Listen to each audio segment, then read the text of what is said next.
Sayyidina Maulana Muhammadin wa ala alihi wa sahbihi asma'in nama ba'du.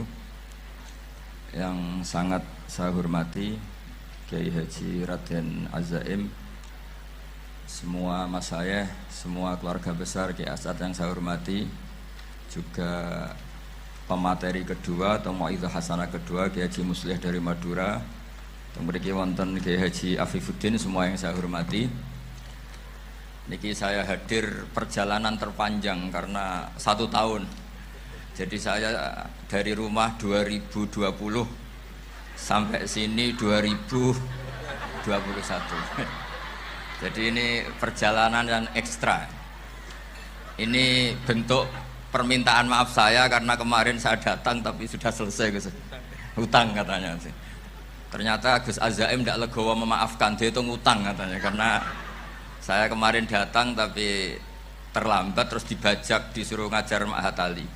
Tak pikir itu sudah bayar, ternyata masih diutangkan. Nah ini sudah selesai, berarti saya sudah jadi orang baik lah kira-kira gitu sudah. Jadi sudah bayar utang gitu. Saya mau cerita sebentar tentang khol.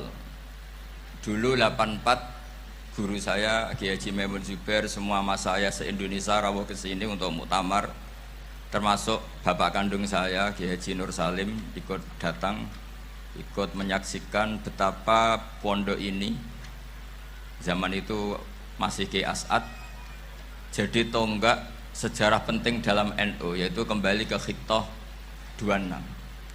Kita tahu NU dulu itu ormas, kemudian era Gus Wahid jadi partai politik, era Gus Dur karena saran beberapa kiai, wa fi muqaddimihim ada Kiai As'ad, Kiai Ahmad Siddiq dan beberapa kiai, kembali lagi ke Khittah 26, yaitu menjadi ormas, organisasi masyarakat yang menaungi, yang mengayomi, yang menganjurkan mazhab ahli sunnah wal jamaah.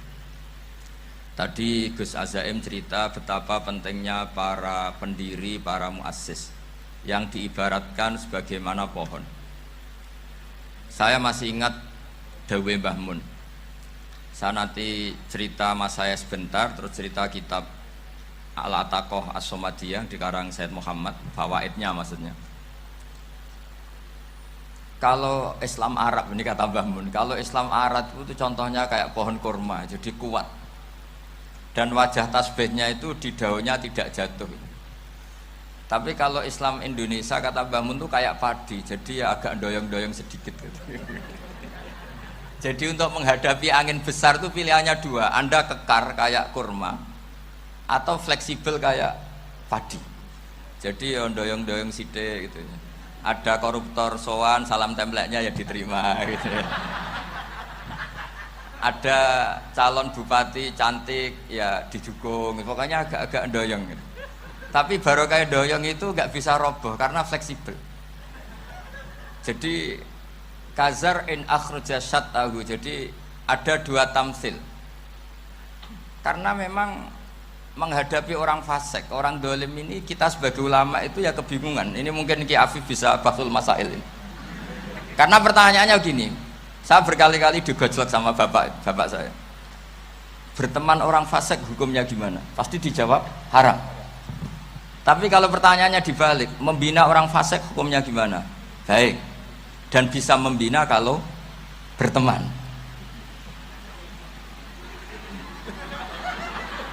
Makanya Gus Azaim pernah bikin seni ya, muktamar seni. Anggap saja madhabnya seperti itu gitu. Jadi ya agak doyong-doyong sedikit. Masa ketop berteman orang yang macam-macam, tapi itu fleksibel. Nyatanya tetap soleh sampai sekarang gitu. Itu berarti itu ya gitu kata Mbah Mun itu. Jadi untuk menahan angin yang besar pilihannya hanya 2, Anda kokoh kayak pohon kurma atau fleksibel kayak padi. Nah Islam Indonesia kata Mbah Mun itu pari wae katanya, padi. Jadi ungkapan-ungkapan para masyayikh ini penting karena khazanah yang saya baca. Saya berkali-kali cerita ini dalam kitab Khilyatul Auliya. Itu Abu Nu'aim Al-Asfihani cerita tentang riwayat Sufyan bin Uyainah, ini gurunya Imam Syafi'i. Itu setiap kali Nabi Isa dan Yahya, ini dua nabi yang sekurun, sama-sama masih muda. Nabi Yahya itu senengannya dolan ke orang-orang soleh, menyambangi orang-orang soleh. Tentu itu bagus. Tapi kalau Nabi Isa ini suka menyambangi orang-orang yang fasik, orang-orang yang nggak jelas. Ketika dua beliau ini ketemu, tentu yang perlu jawaban Nabi Isa karena kontroversi, berteman sama orang-orang yang nggak jelas. Kata beliau, innama ana tabibun udawil mardo. Seorang kiai, seorang nabi, orang yang baik itu ibarat dokter. Di mana-mana dokter tuh ngobati orang yang apa? Sakit. Kalau Anda dokter dan peneliti satu penyakit, pasti cari daerah yang banyak pandeminya. Masa neliti pandemi di orang-orang yang apa? Sehat. Jadi ini juga perlu dibahsul masailkan. Karena tadi dibolak-balik itu. Bina orang berteman orang fasik hukumnya haram karena wa in kana dasarin fajannibhu sur'atan. Tapi kalau bina orang fasik hukumnya baik. Bisa bina kalau berteman. Jadi fikih itu ya karek diwolak-walik. Makanya sholat juga gitu. Sholat yang tumak ninah yang lama itu ya bagus. Masa jagongan mbek pangeran enggak asik. Jagongan sama teman aja asik, masa jagongan sama pangeran tidak apa? Asik. Tapi kalau Ibnu Abbas sholat tuh cepat. Ketika ditanya, kenapa kalau Anda sholat cepat? Setan baru tata-tata mau goda, saya sudah selesai kata. Karena setan itu ya jaga jaim tuh, jaga image. Jadi kalau mau goda orang itu ya surinan dulu, macak-macak dulu. Ternyata mau ke situ sholatnya sudah selesai. Lah kebetulan mazhab saya itu yang kedua itu gitu. Jadi kalau Gus Azaim itu sholat lama sekali, itu ada madhab tandingan, yaitu madhab saya. Itu karena ini sepuh saya, meskipun top beliau tapi sepuh saya. Saya sudah 50, beliau baru 40. Ini berarti baru memulai kiai. Kalau pakai umur nubuah ini baru memulai. Jadi madhab itu penting. Jadi pembanding itu harus diutarakan. Sehingga dalam fikih manapun itu sebuah madhab itu harus diuji itu lewat pembanding. Dulu itu setiap debat fikih antar ulama itu mesti nggak ada yang menang. Misalnya saya kiai kelihatan miskin itu ya baik supaya santri-santri yang miskin itu punya teman gitu. Karena rata-rata santri itu miskin. Nah, dikancani kiai kan seneng gitu. Tapi problemnya kiai yang miskin itu ya nggak bisa nolong santri karena dia sendiri apa? Miskin. Makanya dulu Imam Syafi'i itu pengagum orang miskin. Setelah ngaji Imam Malik tanya, ya Imam Malik, orang yang sealim jenengan itu siapa? Jawabnya Imam Malik lucu. Dulu Abu Hanifah, sekarang orangnya sudah meninggal ya. Ilmunya dititipkan atau diwaris oleh Muhammad bin Hasan Asy-Syaibani. Akhirnya Imam Syafi'i dibiayai Imam Malik ke Irak. Imam Syafi'i miskin, bisanya ke sana dibiayai Imam Malik. Itu seperti Abu Ya Said Muhammad masyhur, ini murid beliau. Kalau ada santri boyong kan mesti apa? Disangoni.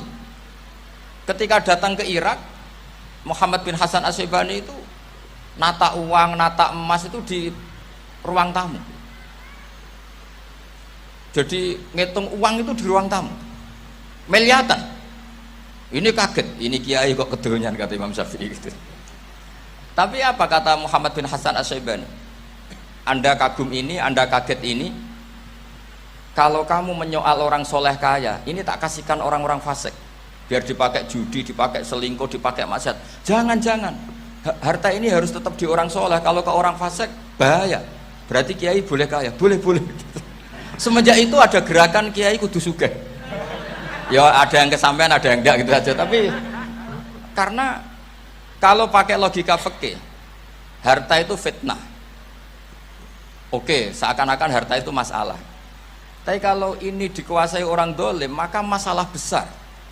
Jika orang-orang soleh ini harus juga menguasai harta. Nah, terus lama-lama dikiaskan kekuasaan. Kalau yang kuasain orang fasik, orang tidak sholat ribet. Akhirnya kiai terus dukung, ya akhirnya ikut politik tadi. Nak menawa bupatinya kena diatur gitu. Diatur kon sholat, orang ngasih proposal, maksudnya diatur keng sholat maksudnya. Ini cerita-cerita apa logika fikih. Makanya saya sering ngaji kitab-kitab itu, diantara yang saya suka adalah ada dialog besar yang terjadi di antara orang-orang pilihan, termasuk bahkan di antara para nabi dan Tuhan. Jadi unik, Allah sendiri kadang mengajari kecerdasan para nabi itu ya lewat dialog. Masyhur itu, Nabi Ibrahim itu punya ruang khusus untuk sholat dan tidak boleh siapapun masuk situ. Tahu-tahu ada yang sudah di situ. Beliau membuka, kaget. Siapa memberi izin ke kamu yang punya rumah ini? Saya yang punya rumah dan saya tidak memberi izin kamu. Yang memberi izin saya itu yang punya saya, kamu dan rumah ini. Yaitu Allah Ta'ala katanya. Wah, berarti kamu malaikat dong? Iya, saya malaikat Israel. Disuruh nyabut nyawa kamu. Ya agak sopan karena agak pernah mondok di Salafiyah itu namanya malaikat Israel itu. Itu akhirnya Nabi Ibrahim bilang, wah itu keliru, Anda pasti keliru. Hal ra'aita habiban yumitu habibah, hal ra'aita khalilan yumitu khalilah. Saya ini Khalilur Rahman, saya ini kekasih Allah. Masa ada kekasih bunuh yang dikasih? Itu Israel akhirnya ngaji, masuk akal juga. Ternyata perintah ini mungkin hoax ya, pokoknya dia terus mikir akhirnya. Iya ya, masa ini kekasih Allah kemudian oleh Allah dibunuh, dimatikan. Terbanglah Israel, matur lagi, ya Allah, kata Ibrahim, hal ra'aita khalilan yumitu khalilah. Masa kekasih bunuh yang dia apa? Kasih. Kayaknya masuk akal Gusti. Mulai ngaji lah kira-kira gitu malaikat itu. Akhirnya oleh Allah dijawab, ya sudah begini, kamu datang ke Ibrahim bilang, hal ra'aita habiban yakrahu ayyalqa habibah. Masa kekasih tidak siap ketemu yang dikasih? Nah, jadi akhirnya Nabi Ibrahim, Israel datang lagi. Logikanya sekarang enggak gitu, begini katanya diajarin. Hal ra'aita habiban yakrahu ayyalqa habibah. Masa kekasih tidak siap ketemu yang dikasih? Kata Ibrahim, oke, ya, terus mau meninggal. Jadi kalau jenengan cinta betul sama Allah ya harus, ya tidak usah, jangan sekarang tapi. Kalau mati di rumah aja, kalau di pondok ngerepotnya kiainya nanti itu. Tapi nanti setelah punya cucu banyak lah. Nah, barokahnya baca ini, dialog-dialog orang pilihan ini akan tersibak. Karena tidak dalam semua kebaikan itu nggak ada logikanya, rata-rata ada logikanya. Misalnya begini, kalau Anda orang soleh, kemudian anak Anda pamit mau sekolah di Jerman, pilihan Anda mengizinkan apa enggak? Karena potensi jadi fasik ya tinggi, karena di tempat-tempat maksiat. Potensi berdakwah dari daerah yang untuk daerah yang tidak ada dai-nya menjadi ada. Itu mesti ulama itu berdebat. Misalnya punya anak pamit mau kembali atau keluarga. Yang satu cara berpikir optimis. Awal ada dai di beberapa negara Eropa itu ya barokahnya imigran, pekerja, mahasiswa. Dan semua itu bumi Allah, harus ada tasbih, harus ada tahmid.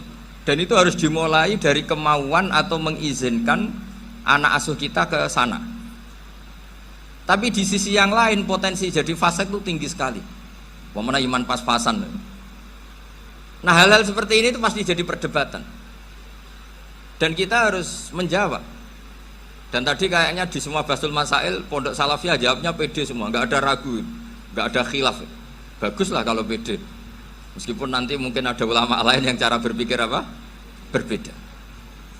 Sehingga ini saya cerita ya. Sehingga di kitab-kitab fikih, misalnya saya kok hidup di Bali sudah punya komunitas ngaji.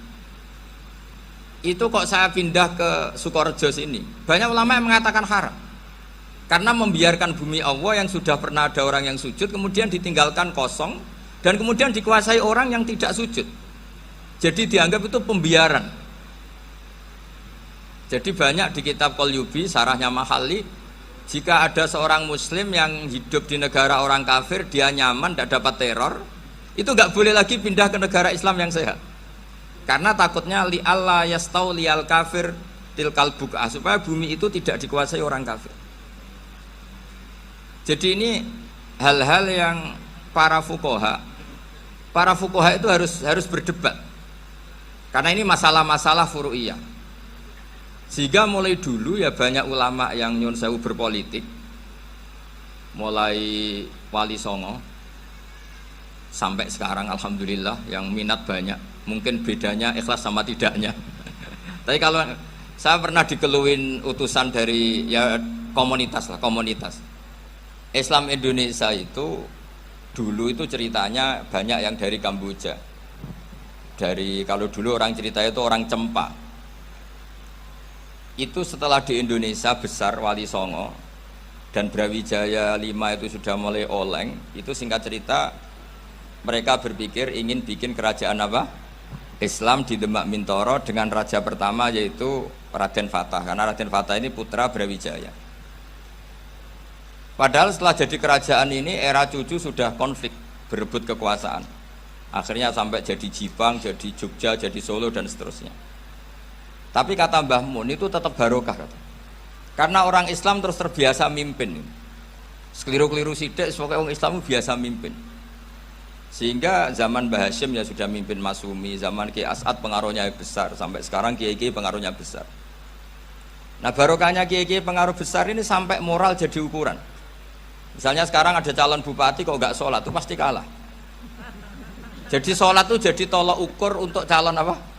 Bupati. Meskipun mungkin punya efek pura-pura sholat, tapi nggak apa-apa lah. Sementing moral ini jadi ukuran. Sementara yang di Thailand, di Patani, itu karena dulu pelajarannya tasawuf, itu orang nggak ambisi mimpin dunia. Tahu-tahu dipimpin. Dan akhirnya nyuwun sewu ya saage Islam-Islam yang dulu terlalu tasawuf karena nggak punya pengalaman memimpin. Akhirnya lazimnya konsekuensinya hanya dipimpin. Tapi Islam Indonesia beda. Karena kulino mimpin. Itu akhirnya dari orang Islam biasa menjadi Islam yang sholat sampai Islam yang bisa ngaji itu bisa mimpin negara. Tentu yang paling populer dimulai Gus Dur.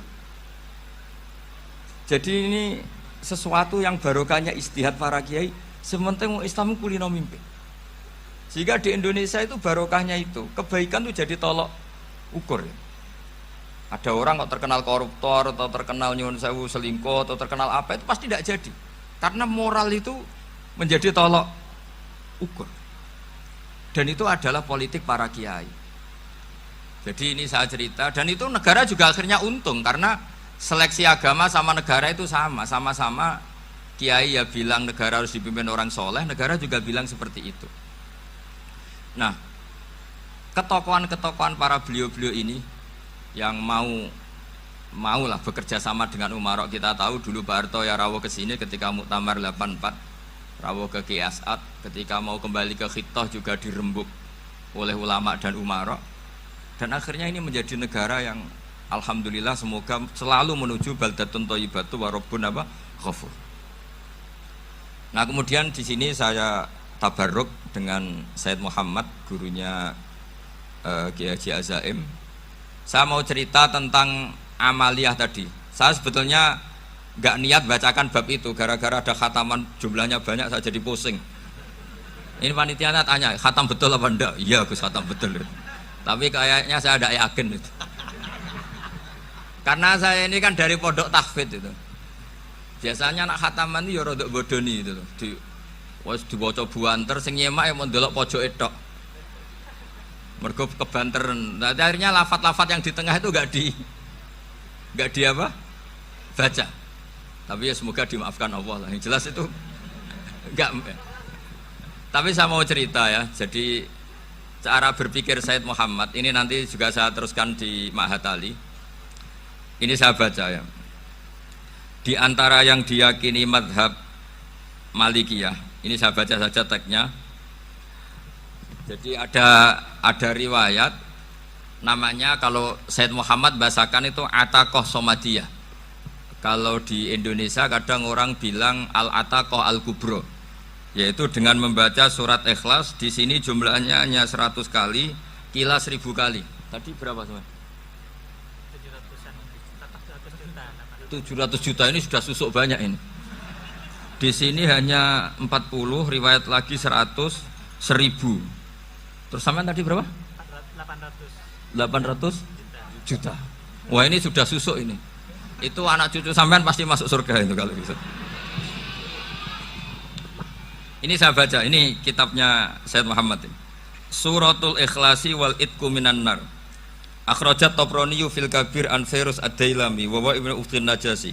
Waqad khadaman Nabiyya sallallahu alaihi wasallam. Orang ini jadi khadimnya Nabi. Qala Rasulullah sallallahu alaihi wasallam, "Man qara'a qul huwallahu ahad mi'ata marratin fi shalat ghairiha kataballahu lahu bara'atan minan nar." Ini hanya berapa ini? Mi'ata marrah. Berarti kalau satu orang itu cukup 100. Tadi sudah untuk 7 turunan tadi untuk orang berapa? Ya, untuk 7 turunan cukup. Cukup. Untuk 7 turunan. Ya, sudah susuk ini sudah susuk ini. Aduh, ribet ini. Nah ini tak cari pembenarannya ini supaya keren. Ini di halaman 188 Abwabul Farad. Warwa Ibrahim bin Muhammad Al-Khiyari fi fawaitihi an Khudzaifa marfu'an. Man qara'a qul huwallahu ahad alfa marratin faqad ishtara nafsahu minallah. Berarti 100, ada riwayat lagi 1000. Nanti tak carikan lagi yang berapa? 1 miliar mungkin. Jangan banyak-banyak. Nah ini saya baca ya. Wa hadzal adatu huwa al-ma'rufu bi ataqatis somadiyah. Wa qad nassa jama'atun min mutaakhiril malikiyah ala istihbabi ataqatis somadiyah. Wa haddu ala qiraatiha wa istimaliha. Minhum Asy-Syaikh Abdus Salam Al-Asmar sak teruse ini. Jadi kullu haula'i istahabbu ataqatas somadiyah ma'atirafi ba'dihim kal misnawi bi syiddati fi hadisiha. I'timadan ala anna hadza minal fadha'il allati yutasahalu fiha. Faman sa'a yasta'milaha raja'a husula ma fiha fala ba'sa bidzalik ala syarti alla ya'taqida thubuta dzalika anin nabi sallallahu alaihi wasallam hatta la yaqa fil kitsbi alaihi. Jadi intinya itu silahkan Anda bikin jumlah sesuai versi Anda. Yang penting Anda jangan kampanye kalau itu perintah Kanjeng Nabi Muhammad sallallahu alaihi wasallam. Karena kalau kamu atasnamakan Nabi kemudian jumlahnya sampai 800 berapa? 800 juta, berarti Nabi mengajarkan masyaqqah pada umatnya. Jadi cukup yang riwayat itu di sini hanya 100 sama 1000. Jadi kalau jumlah tadi untuk 7 apa? Turunan. Jadi kamu harus ditutup dengan doa, ya Allah, semua itu bukan untuk saya tapi untuk 7 turunan. Tolong catat ya Allah. Karena itu. Jadi artinya gini loh ya, orang Indonesia yang sering mempraktekkan ataqah somadiyah itu bukan tanpa dalil. Ternyata dalam madzhab Maliki, saya masih ingat ketika mbah saya kandung, bapaknya bapak, asmane Mbah Nur Syam, itu wasiatnya minta dibacakan 4.000. Yang baca pas itu ya bapak sama anak-anaknya. Dan kemudian alhamdulillah zaman akhir itu mulai agak ngawur. Kalau ada acara itu wong liya kon maca anake mlebu metu gak melok maca. Itu keliru, saya jamin itu keliru.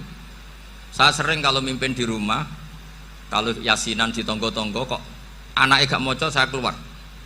Bapakmu wong liya kok kon maca, kata saya gitu. Jadi itu menurut saya itu yang jelas. Saya sampai ngisi begini, yang ada riwayatnya itu idza mata ibnu adam min qata amaluhu illa min salasin shadaqatin jariyah au ilmin yuntafa'u bi aw waladin sholihin yatullah. Itu ndak ada di hadis au kiyayin sholihin yatullah, kata. Yang ada itu awaladin apa? Sholihin. Jadi anaknya harus ikut, kalau ndak ada usah, kata. Akhirnya anaknya udah wedi, nggih Gus nggih. Akhirnya tak kei jagung paling akeh, kula mendet sithik. Wong aku ora anake kok. Kadang-kadang enggak, orang lain baca buahnya, anaknya mau mlebu metu mau enggak no tamu mbek rokokan. Itu harus ditobatkan itu. Keliru itu. Karena nasnya bukan auqiyayin sholihin tapi awaladin sholihin. Ini bukan provokator, ini memang iya seperti itu. Nah terus tentang tadi la ilaha illallah yang didawuhkan Gus Azaim. La ilaha illallah itu penting sekali, cuma saya mohon itu dielmoni lah. Jadi dulu kalimat ini menjadi spesial karena dielmoni, karena dimulai dari fa'lam annahu la ilaha illallah. Terusannya ayat tuh wastaghfir li dzambika walil mu'minina wal mu'minat. Saya ulang lagi ya. Terusannya ayat tuh wastaghfir li dzambika walil mu'minina wal mu'minat. Makanya menurut mazhab Sadili, kamu disuruh baca la ilaha illallah dulu, jangan istighfar dulu. Saya ulang lagi ya. dalam madhab Sadiliyah itu la ilaha illallah dulu, nggak boleh istighfar dulu. Alasannya masuk akal. Orang yang kafir 70 tahun itu sekali baca la ilaha illallah itu langsung yughfar lahum ma qad salaf. Sehingga la ilaha illallah sendiri sudah punya kekuatan supaya dosa kita diampuni. Qul lil ladzina kafaru iyantahu yughfar lahum ma qad salaf. Cara menghentikan kekafiran gimana? Dia melafadzkan la ilaha illallah. Ini kalimat yang begitu saktinya sampai orang yang kafir puluhan tahun itu dosanya semuanya terhapus hanya karena melafadzkan la ilaha illallah. Nah, makanya kata Abul Hasan Asyadzili, wastaghfir li dzambika ay bihadil kalimah. Seseorang sah diistighfari itu kalau melafadzkan la ilaha illallah. Misalnya ada orang kafir mati kafir, sah enggak anak cucunya mengistighfari dia? Enggak sah karena belum melafadzkan la ilaha illallah. Makanya kata Abul Hasan Asyadzili, wastaghfir li dzambika ay bihadil kalimah. Sehingga lafadz ini spesial betul. Tapi kadang-kadang beberapa mursyid cara berpikir lain. Ini kalimah thayyibah harus dibaca orang suci, sehingga mendahulukan apa? Istighfar. Untuk supaya pas ngelafatkan kalimah thayyibah sudah dalam keadaan apa? Suci. Itu juga masuk akal. Tapi secara meyakinkan saya sendiri lebih mengikuti manhajnya Abil Hasan Asyadzili karena alasannya tadi, yang kafir puluhan tahun saja langsung luntur dosanya karena melafatkan la ilaha illallah. Artinya la ilaha illallah sendiri sudah bagian dari istighfar. Nah, ya tadi buktinya. Fa'lam annahu la ilaha illallah terus wastaghfir li dzambika walil mu'minin. Jadi orang sah diistighfari itu setelah dipastikan sah tauhidnya. Jadi setelah tauhidnya sah yaitu la ilaha illallah baru sah apa? Diistighfari. Sehingga orang kafir, saya ulang lagi, orang kafir yang mati kafir anak cucunya tidak boleh apa? Tidak boleh menistighfar. Terus saran saya kedua, la ilaha illallah itu filosofinya itu nafyun li uluhiyati ghairillah wa isbatun li uluhiyatillah wahdah. Filosofi la ilaha illallah itu gimana? Menafikan semua selain Allah itu tidak Tuhan dan hanya menuhankan Allah semata. Nah itu caranya gimana? Caranya kita harus terbiasa ini, karena tadi saya dibilangin panitia ini rata-rata mustameknya atau mustamiatnya ini santri. Caranya gimana? Dilatih pakai logika. Saya berkali-kali cerita kalau ngaji, saya sekaligus kampanye. Allah itu Tuhan yang begitu fair. Untuk menjadi Tuhan Allah mempersilahkan, ada kualifikasi Tuhan. Jadi boleh dikompetisikan, itu boleh kata Allah. Gak apa-apa kamu ngaku Tuhan gitu kata Allah. Tapi nak ngaku pangeran itu paling gak ya direputasi lah, ada verifikasinya. Dimulai dari apa? Ya kalau jadi Tuhan itu setidaknya bikin langit bumi lah, aturannya gitu. Jadi kalau daftar bupati ya daftarlah ke KPU. Masa tahu-tahu jadi apa? Tuhan kemudian tidak punya prestasi bikin langit bumi. Sehingga Allah itu cara ngendikan itu ya fair. Qul ara'aitum ma tad'una min dunillah aruni madza khalaqu minal ardi am lahum syirkum fis samawati. Coba yang kamu tuhankan selain saya, prestasinya apa? Ketika saya bikin bumi itu apa ikut bikin? Terus am lahum syirkum fis samawati. Kalau bikin langit, kalau nggak bisa ya urun lah gitu. Urun semen apa urun bego, pokoknya urun lah gitu. Urun ora, gawe bumi ora, ngerti-ngerti ngaku dadi pangeran. Kul hatu burhanakum. Jadi ya kan ya lucu kan, misalnya syarat kiai di Salafiyah kan keluarga Kiai As'ad, cucunya ngaji ngalim. Orang keluarga Kiai As'ad terus aku kiai utama di Salafiyah. Oh mesti dipenjara ya. Lah yo gak gawe langit bumi, gak ada prestasi terus ngaku sebagai apa? Tuhan. Sehingga fair. Makanya saya berkali-kali cerita. Jubair bin Mut'im itu punya anak namanya Muhammad. Ini sudah orang alim, Muhammad bin Jubair bin Mut'im. Itu cerita awala islami abihi. Mut'im itu orang pinter sekali. Saking pinternya dia jadi delegasinya orang Quraisy datang ke Rasulullah sebagai negosiator untuk membebaskan Asra Badrin, tawanan perang apa? Badar. Yang namanya disuruh itu pasti orang pinter. Tapi apa yang terjadi ketika nginep di masjid, karena zaman itu gak ada hotel, nanti jadi geger. Orang musyrik nginep di masjid hukumnya gimana? Bahsul masail tok. Zaman itu mau tidak mau, kalau sekarang kan ada hotel, kiai juga punya wisma. Apa yang terjadi? Orang ini cerdas sekali. Dan delalah Nabi pas sholat maghrib itu baca wattur wa kitabim mastur sampai am khalaqus samawati wal ard. Ya kalau kamu jadi Tuhan ya setidaknya menciptakan langit bumi lah. Namanya jadi Tuhan ya ada persyaratan kan. Paling tidak punya reputasi menciptakan langit bumi. Atau kalau jadi Tuhan setidaknya reputasinya itu enggak diciptakan yang lain. Am khuliqu min ghairi syai'in. Ini jadi Tuhan kok punya bapak, punya ibu. Ini jadi Tuhan kok lahirnya di bumi, ada tanggal lahirnya, ada tahun. Masa jadi Tuhan kok dulu buminya? Pokoknya walhasil tuh. Akhirnya Nabi ketika salam sholat maghrib, dia datang, ya Rasulullah, akalku habis oleh ayat yang barusan kau baca. Sudah saya Islam saja. Argumentasi selain Allah Tuhan itu batal. Itu, nah saya mohon santri-santri salafiyah itu baca Quran sampai seperti itu. Jadi jangan hanya khataman banyak-banyakan maksudnya. Ini bukan nyindir, ini ngamuk ini. Jadi ya khatamannya tadilah 1000 atau berapa lah, jangan banyak-banyak. Juga kasihan malaikat yang nyatet kan. Wong baru subhanallah alhamdulillah aja di teks hadisnya abad al malaikah di teks. Itu baru subhanallah alhamdulillah itu sudah mencapaikan malaikat. Makanya saya wiridan tuh arang-arang kasihan malaikat karena nanti jadi itu ya ada madhabnya itu.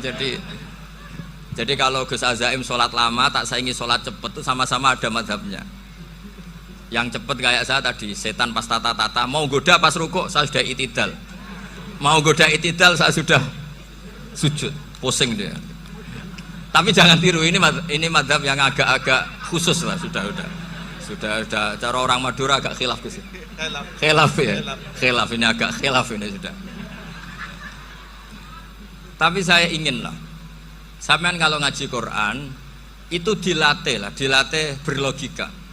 Jadi Allah itu fair, nggak apa-apa kalian ngaku Tuhan tuh nggak apa-apa, tapi tunjukkan prestasi kamu apa. Aruni ma dakhalaqu minal ardi am lahum syirkun fis samawati. Am khalaqus samawati wal ard. Diulang lagi, am khuliqu min ghairi syai'in. Setidaknya kalau jadi Tuhan itu ya nggak butuh yang lain lah.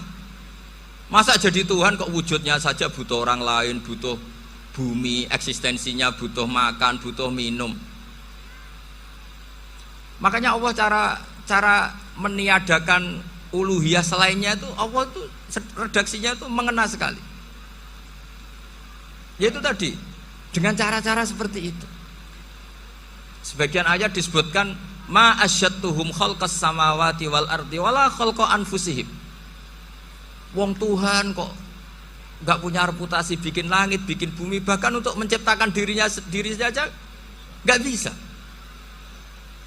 Ya sudahlah, kamu nggak usah ngaku Tuhan, nggak level kata gitu. Akhirnya terus ditemukan Tuhan yang sejati, yaitu wal awwal wal akhir wal zahiru wal batin. Itu yang mut'im ini tadi termasuk orang yang sangat cerdas sekali. Padahal itu bacanya bukan pas basul masail, enggak. Nabi pas sholat maghrib. Juga bukan pas ceramah, enggak. Tapi itu didengarkan. Makanya termasuk ini spesial untuk hormat saya kepada Ki As'ad. Makanya saya ini kalau mentasjik santri-santri, ini agak sensitif, tapi sudah saya tidak perlu takut fitnah. Saya termasuk, kenapa saya ingin jadi ahli tafsir, tentu yang membentuk itu Mbah Maimun dan bapak saya. Bapak saya itu hafal Quran kayak hafal Fatihah, saking senengnya Quran. Mungkin bisa kamu saingi itu. Itu adalah orang kafir itu bisa paham Quran. Itu sangat menyinggung saya. Orang kafir itu bisa paham Quran. Ketika Umar Islam itu karena mendengar apa coba? Mendengar apa? Quran. Dan itu masih kafir apa sudah Islam? Masih kafir karena kalimat-kalimat yang di Quran itu begitu jelas wal kitabil mubin sehingga didengarkan orang kafir pun tuh ngefek. Makanya ketika Umar datang ke saudari putrinya, kemudian dengar Toha ma anzalna alaikal Qur'an apa litasqa, itu dia terus iman. Begitu juga Mut'im. Itu ketika dengar Nabi baca surat At-Tur ya langsung iman. Makanya kata Ibnu Jarir At-Tabari, Kamu jangan pernah bilang gini, syaratnya paham Quran itu harus alim, harus gini. Lah nanti berarti orang kafir punya alasan di depan Allah, ya Allah, engkau ngandani kami dengan Quran yang nggak bisa difahami kecuali alim dulu. Lah saya alim gimana? Nggak pernah mondok gimana? Saya kafir. Jadi artinya gini loh, kata Ibnu Jarir At-Tabari, Allah tidak mungkin mengatakan gini, ifhamil Quran bima la fahmalaka. Quran itu harus kamu fahami. Sementara orang kafir karena lafadznya Quran khusus nggak bisa memahami. Makanya Quran itu dibaca. Itu banyak orang kafir yang menjadi muslim karena mendengar apa? Al-Quran. Padahal kafir. Nah, termasuk tadi Muhammad bin Jubair bin Mut'im ini itu menjadi Islam ya karena mendengar Quran. Padahal dia saat itu masih apa? Kafir. Karena tadi logika misalnya nggak paham secara lafadz Arab. Sekarang misalnya nyuwun sewu ada orang ateis. Saya pernah didatangi seorang ateis yang nggak percaya Tuhan. Saya mau Islam Pak Bah, asal Anda bisa menjelaskan Tuhan itu siapa. Coba Quran dibaca secara makna, tidak secara lafadz tapi secara makna. Begini misalnya, ada orang ateis datang ke saya, Pak Bah, saya mau Islam, asal Anda bisa menjelaskan Tuhan itu siapa. Terus saya tanya, ini ngajak goblok-goblokan apa pinter-pinteran, kata saya. Terus dia jawab, ngajak pinter-pinteran Pak, saya ini doktor katanya. Maksudnya di akademiknya dia doktor, mungkin jurusan matematika atau apa, tapi di ketuhanannya jeblok. Terus tak tanya, kalau ini ada kertas, kamu suka ada rumusnya apa suka ada? Ya suka ada rumusnya. Kenapa ada kertas? Ya karena ada yang bikin. Nah kira-kira berstatus membikin atau membuat itu sesuatunya maujud apa enggak? Ya pasti maujud lah, pasti ada. Ya sudah, anggap Tuhan itu adalah sebab dari semua yang ada. Masa alam yang seperti ini, langit dan bumi ini maujudat, kemudian kamu katakan kholaqohal adam, bahwa alam raya yang maujud ini diciptakan oleh ketiadaan. Ya juga, berarti Tuhan itu ya. Ya itu yang namanya Tuhan. Lalu mulai dulu kiai-kiai ngomong gitu kan saya Islam katanya. Jadi kiai-kiai itu kadang-kadang kalau dakwah pokoknya KBU digawe Tuhan. Beda dengan dakwahnya orang-orang mantek. Orang-orang mantek itu kan nggak pernah nyebut Allah. Ini alam khawadis, labuda min muhdis. Meskipun mereka, nah muhdis ini menurut Islam namanya Allah, tapi sebetulnya kan nggak langsung bilang Allah. Jadi tak kasih tahu, alam raya ini maujud nggak? Ya maujud Pak. Bisa nggak sesuatu yang nggak ada menjadi faktor wujudnya yang ada? Ya nggak bisa, namanya nggak ada itu nggak bisa jadi faktor. Lah itu hebatnya ulama-ulama kita ketika mengenalkan Allah itu siapa? Zat yang wajibil wujud. Jadi kita ini kalah pinter ulama-ulama dulu. Ya alhamdulillah kalahnya sama ulama dulu. Kalau kalah sama ulama sekarang isen lah. Jadi ulama dulu sudah pinter. Pasti pertanyaan dasar manusia, hadil maujudat itu man khalaqaha, siapa yang menciptakan? Kalau kamu langsung jawab Allah atau Tuhan, mereka pasti tidak nerima. Ya jawab saja, hadil maujudat mesti khalaqaha maujudun. Nah berhubung maujud ini berstatus pencipta, harus super. Lah super ini oleh ulama disebut wajibul wujud atau musabbibul asbab, yang oleh Islam dinamai Allah. Tapi kita langsung ngomong Allah, mesti aja bingungkan kan bagi yang bingung maksudnya. Ya saya mohonlah kalimat-kalimat la ilaha illallah itu diamatilah, diresapi sampai seperti penjelasan saya ini, sehingga punya kualitas ilmu. Karena syaratnya memang fa'lam, harus punya kualitas apa? Ilmu. Ilmu itu apa? Ma'rifatus syai' ala ma huwa alaih. Mengenal sesuatu sesuai detail-detail sifatnya sesuatu itu. Misalnya kalau Allah sudah jadi Tuhan, ya harusnya qabla kulli syai'. Masa Tuhan sama yang dituhani wujudnya dulu yang dituhani? Ditemukanlah sifat awal atau qadim. Makanya benar Gus Azaim tadi, kalau sudah bertauhid harus hafal akidah berapa khamsin. Dimulai apa? Wujud. Kenapa harus dikatakan wujud? Karena alam raya ini kadung maujudat. Hadhil alam maujudun. Masa maujudun khalaqahul adam? Masa maujudat khalaqahul adam? Nah itu yang disebut am khuliqu min ghairi syai'in am humul khaliqun. Jadi saya mohon semohon-mohonnya, cobalah tradisi-tradisi lihat baru ayat ini dihidupkan lagi, sehingga kita baca Quran itu sekaligus menjadi orang yang sangat argumentatif. Karena Quran adalah qul falillahil hujjatul balighah. Dilatih, jangan bosan, dilatih. Makanya kalau saya baca ayat-ayat seperti itu, cek fair Allah itu. Fair betul. Nggak apa-apa saya punya pesaing kata Allah, tapi yang imbang dong. Pas aku gawe langit ya bantulah, atau ada langit tandingan lah kira-kira gitu. Kalau saya bikin bumi ya ada bumi. Nah misalnya sekarang orang Cina bikin matahari, materinya dari mana coba? Dari yang sudah ada sekarang kan? Tetap saja agak ikut bikin kan? Tapi kalau Allah bikin langit bumi minal adam minal wujud. Kalau mereka paling rekayasa yang sudah wujud di otak-atik. Nah harus sampai seperti itu. Sampai kata Gus Azim kul hatu apa? Burhanakum tadi. Jadi ini cara-cara kita untuk menguatkan iman.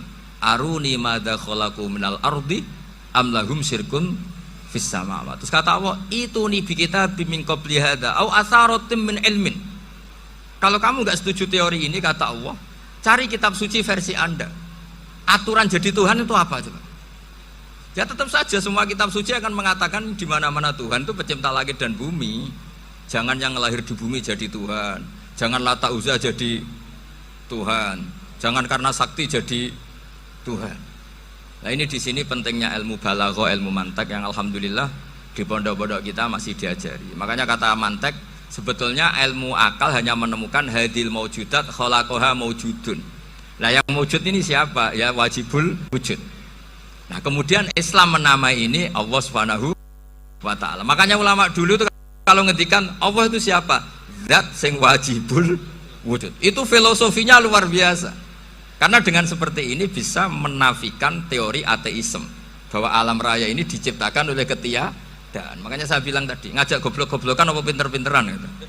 Lah nek ngajak goblok-goblokan yang ini hadhil maujudat khalaqahal adam. Terus kita goblok bareng. Loh iya kan barang maujud diciptakan yang tidak maujud. Wong ora wujud kok mempengaruhi sing wujud. Ya monggo nak goblok bareng kata. Akhirnya, gak lho Gus, saya ini dokter masa kamu ajak goblok? Ya sudah pinter saja kata saya.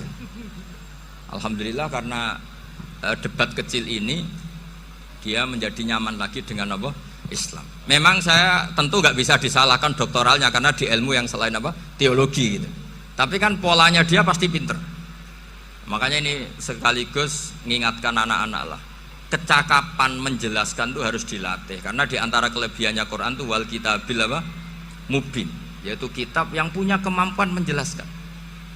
Ini yang terakhir saya beri contoh. Terakhir ini penjelasan Quran. Dulu orang kafir itu cara berpikir itu begini, Muhammad, urusan kita ini banyak, problem kita banyak. Masa iya urusan yang banyak ini cukup dengan satu Tuhan? Kalau problem banyak ya Tuhannya harus banyak. Ada Tuhan pohon, Tuhan hujan. Ya kayak Cina itu ada Dewi Kuan Im keberuntungan, ada yang sial, yang pokoknya diurus yang banyak lah. Maka mereka bilang aja'alal alihata ilaha wahida inna hadza la syai'un ujab. Ini aneh, urusan banyak kok Tuhannya satu, ini aneh lah. Tapi Nabi secara sabar, dan yang diomongnya orang kafir, tidak anak Mahatali, orang kafir. Jadi nanti kalau anak Mahatali gak paham Quran kebangetan, orang kafir saja paham. Akhirnya Nabi secara santai, secara rileks memberi penjelasan gini. Kalau Anda menjadi buruh, kalau orang Arab dulu bilang abdan, kamu suka enggak punya majikan banyak, perintahnya beda-beda, semuanya memaksa kamu untuk nurut.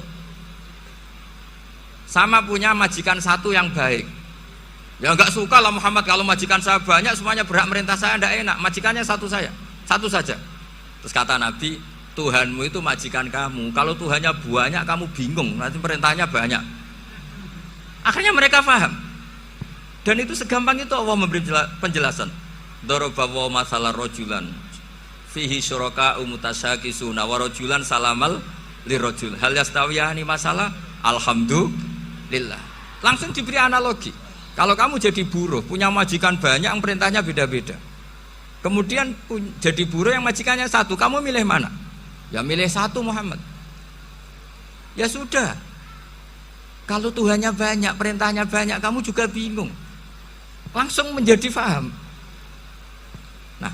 Ketika ada orang tidak ikhlas, Nabi cara memberi penjelasan juga gampang. Misalnya saya dikasih uang Gus Azaim 1 juta. Kemudian matur nuwun saya sama Pak Afif, aneh nggak? Saya ini orang aneh nggak? Orang aneh nggak? Itu Nabi kalau mencontohkan orang tidak ikhlas gitu. Kata Rasulullah, orang tidak ikhlas itu sebagaimana orang beli budak. Min kholisi malih, budak itu dibeli dari uangnya sendiri.